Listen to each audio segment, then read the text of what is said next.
सबसे पहला क्राइटेरिया है हमारे पास लॉजिक गेट। हमारे पास बहुत ज़्यादा लॉजिक गेट्स होता है, और एंड नॉट नॉट इतने गेट्स होते हैं।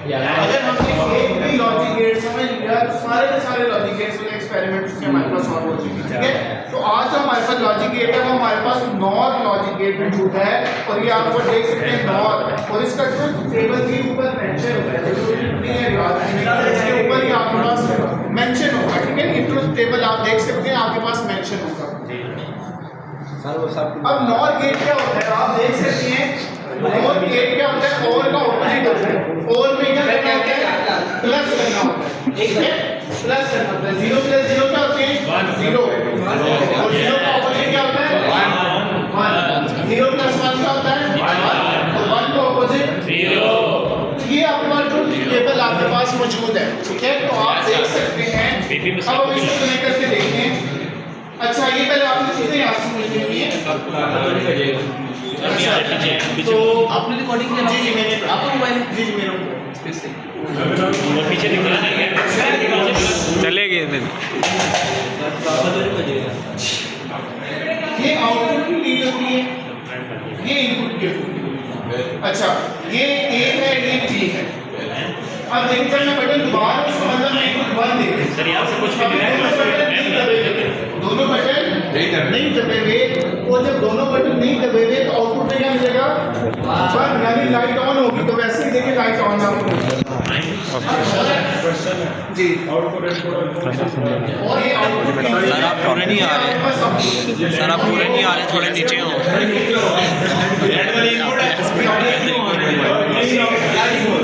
अच्छा सर ये लाल सर दोनों निकल जाए। जब आंसर ऑफ हो जाएगी। टेस्ट करके देखते हैं, लाइट ऑफ होगी या बी कलर ऑफ होगी, या अगर दोनों की तब भी लाइट ऑफ हो जाएगी। फायदा सर। तो ये हमारे लॉजिक गेट खराब है। कोई भी लॉजिक गेट आ जाए आप उसको इस तरीके से। सर ये तो खराब है। इसका काम क्या है सर, करना क्या है इसका? लाइट ऑन, ये क्या है? ये हमारे पास एक्सपेरिमेंट है charging and discharging of a capacitor. हमने पढ़ा हुआ है कैपेसिटर की 12वीं क्लास में है, पहला चैप्टर जो आपको पता है कैपेसिटर को चार्ज। ये कैपेसिटर लगा हुआ है ब्लैक कलर का, और ये रेजिस्टेंस लगी हुई है, और रेजिस्टेंस की वैल्यू कैलकुलेट करना आपको पता है कैसे। हमने कलर कोड रेजिस्टेंस पढ़ी है, रेड कलर की क्या वैल्यू होती है, ग्रीन की क्या वैल्यू होती है। पहली दो उसकी नंबर्स बताती है, तीसरा जो कलर होता है वो उसका 10 की पावर बताती है, और जो चौथा कलर होता है वो टॉलरेंस बताती है 5% या 10%। तो ये है चार्जिंग एंड डिस्चार्जिंग का कैपेसिटर। आपको पता है जब कैपेसिटर चार्ज कर रहा होता है स्ट्रेट इस तरह का ग्राफ बनता है, लीनियर ग्राफ बनता है, और एक टाइम ऐसा आता है कि उस टाइम के बाद मजीद ग्राफ ऊपर को नहीं जाता, वो सीधा होने लग जाता है। मगर ऐसा होता क्यों है, ऐसा इसलिए होता है कि जब कैपेसिटर चार्ज हो रहा है पॉजिटिव चार्ज आते जाते मजीद आने वाले पॉजिटिव चार्जेस पॉजिटिव क्या करते हैं, रिपेल करते हैं, तो वो मजीद आने वाले पॉजिटिव को नहीं पास होने देगा। एक इसलिए टाइम के बाद वो लाइन सीधी हो जाती है, ऊपर को नहीं जाती। तो ये भी हम टेस्ट कर लेंगे। तो जब कैपेसिटर को डिस्चार्ज किया जाता है, वो कैपेसिटर फुली डिस्चार्ज नहीं होता एकदम, तो आराम से डिस्चार्ज होता है। इस एक्सपेरिमेंट को वेरीफाई करने के लिए ये अभी हम करेंगे। सर वीडियो में चीजें आ रही हैं।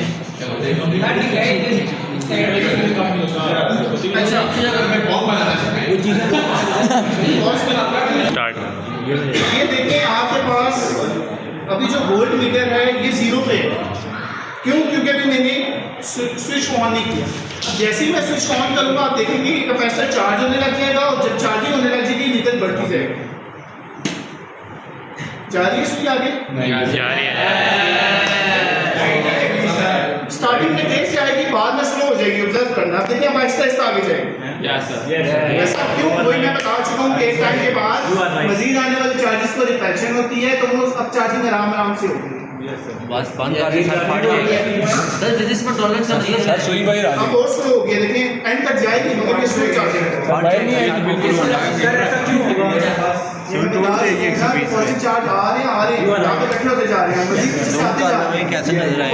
पॉजिटिव मजीद आने वालों को पीछे धकेलना है कि और ना कैपेसिटी नहीं। Yes sir.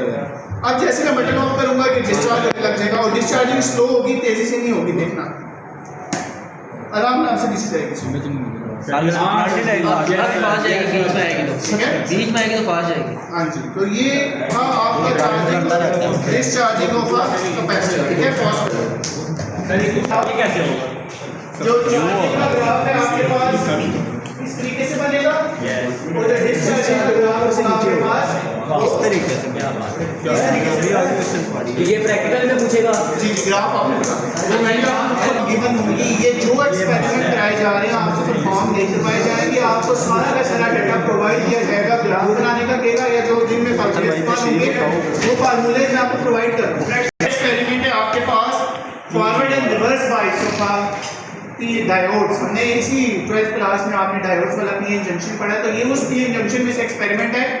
ये आपके पास डायोड लगा हुआ है पीएन जंक्शन, ये आपके पास फॉरवर्ड बाइस है, ये रिवर्स बाइस है। अगर नाम भी लिखा हो तो आपको पता होता है कि जो मिली एम्पेयर में वैल्यूज होती है वो फॉरवर्ड बाइस की होती हैं और जो माइक्रो एम्पेयर में वैल्यूज होती हैं वो रिवर्स बाइस की होती हैं, ठीक है? तो यहाँ पे नोजल टिप करेंगे तो आप फॉरवर्ड बाइस की रीडिंग नोट कर रहे होंगे और यहाँ पे जब मैं टिप कर दूंगा तो आप रिवर्स बाइस की रीडिंग कर रहे होंगे। इसमें समझना क्या है, हमने पढ़ा है कि फॉरवर्ड बाइस का ग्राफ कैसे होता है। फॉरवर्ड बाइस का जो ग्राफ होता है वो कॉन्टिन्यूस होता है, जैसे जैसे करंट बढ़ाते जाएंगे लीनियर, जैसे जैसे वोल्टेज बढ़ाते जाएंगे लीनियर करंट में इंक्रीज आता जाएगा। वो हमें ये अभी शो हो जाएगा, जैसे जैसे मैं यहाँ से वोल्टेज बढ़ाऊंगा ना आप देखेंगे कि ये सुई आराम आराम से ऊपर जाएगा, ठीक है? अभी और रिवर्स बाइस में ऐसा नहीं होता था, क्यों? फॉरवर्ड बाइस में आपको पता है कि डिस्टेंस छोटा होता था तो करंट कवर कम गुजर जाता था, मगर रिवर्स बाइस में क्योंकि पोटेंशियल बैरियर ज़्यादा होता है, गैप ज़्यादा होता है, तो ज़्यादा गैप होने की वजह से करंट फ्लो नहीं कर सकता। तो रिवर्स बाइस में क्या होगा कि जब मैं वोल्टेज की वैल्यू बढ़ा रहा हूँगा आप देखेंगे कि ये सुई आगे नहीं जा रही होगी, मगर जैसे ही मैं उसको ज़्यादा तेज करूँगा तो एकदम सुई मैक्सिमम पे चली जाएगी, जिसको आपने पढ़ा हुआ लीकेज करंट बोलते हैं रिवर्स बाइस, ठीक है? तो आप इसको टेस्ट करके देख लेते हैं। Yes sir. सबसे पहले मैं इसको नोट को करता हूँ फॉरवर्ड बाइस के ऊपर और पहले फॉरवर्ड बाइस का ग्राफ चेक करते हैं। अच्छा, अभी मैंने फॉरवर्ड बाइस की तरफ किया हुआ है और यहाँ पे जो मेरी वोल्टेज मैंने अभी जीरो दी है, जीरो है।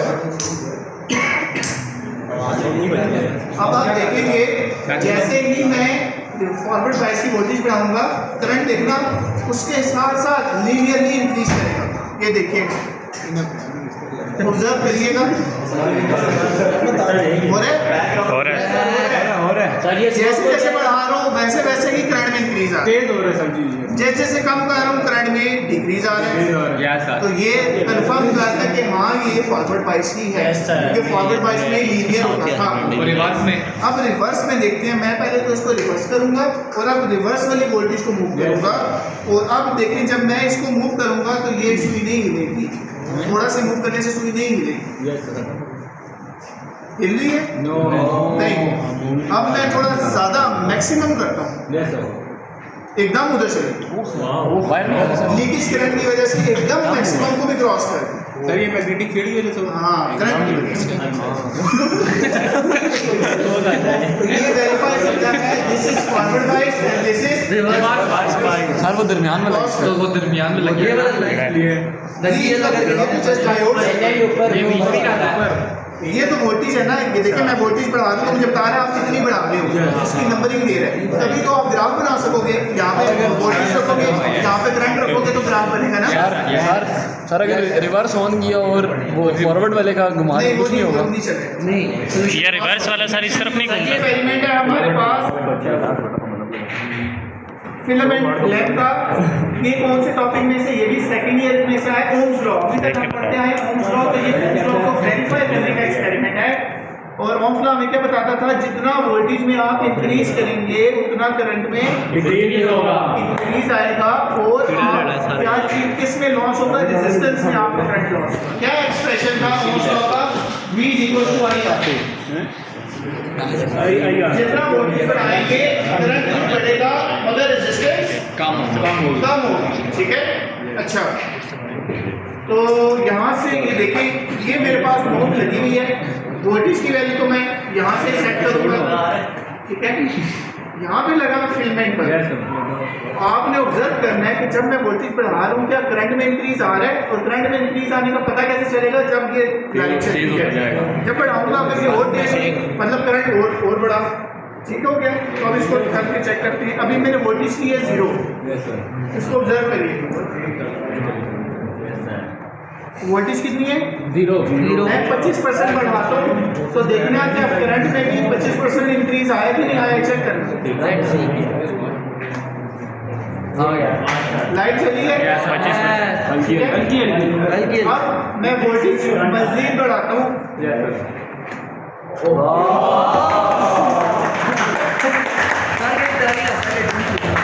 ओके, अब मैं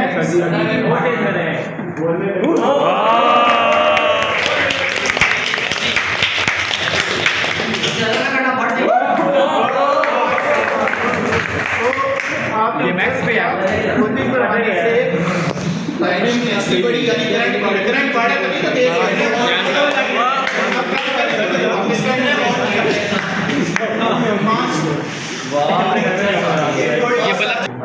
अच्छा, ये जो आपके पास एक्सपेरिमेंट है इसको कहते हैं मेंडल्स एक्सप्रेटस, मेंडल्स ऑपरेटर्स। और ये मेंडल्स ऑपरेटर्स किस लिए इस्तेमाल किया जाता है? इस स्ट्रिंग की फ्रीक्वेंसी फाइंड करने के लिए इस्तेमाल किया जाता है। ये है फर्स्ट ईयर का। फर्स्ट ईयर में आपने पढ़ा होगा मोड्स ऑफ वाइब्रेशन, ठीक है? और ये फार्मूला आपने निकाला था f = 1/2 m/g।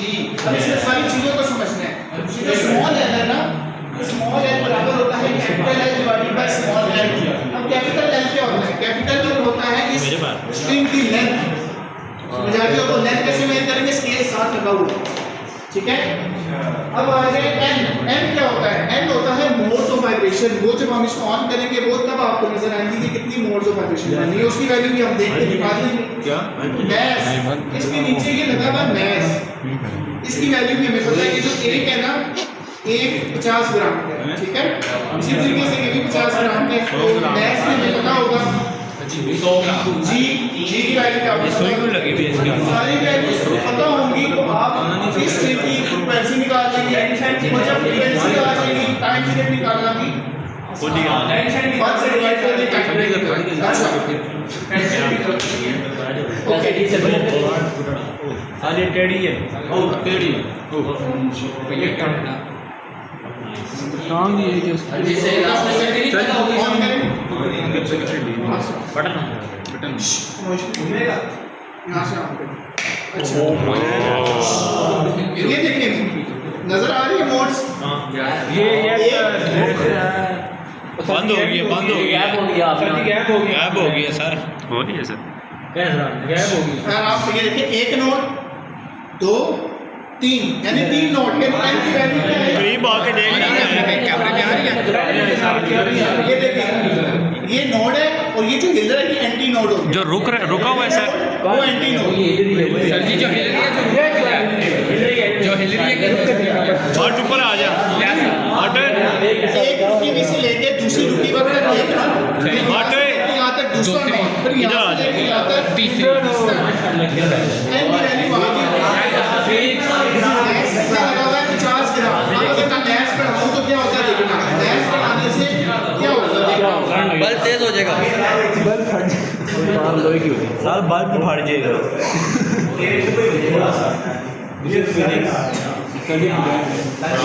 लटके सारे इसको पकड़ के क्या होगा?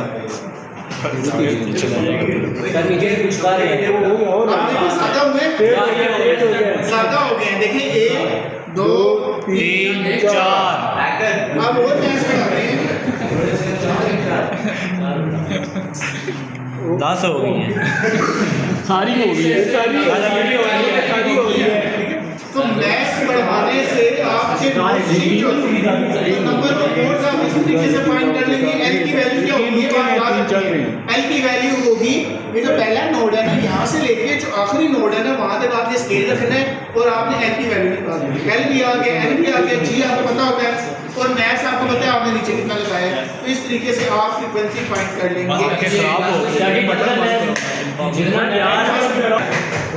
इसमें ना आपको ये ब्रेकअप दिया जाएगा, आपको इसमें मैथ्स की वैल्यू गिवन होगी, ये लेंथ भी गिवन होगी और वो एन की वैल्यू भी आपको खुद ही दे देगा। बस आपको ये फार्मूला आना चाहिए, उसको लिख लें। आपने फाइंड करनी है फ्रीक्वेंसी।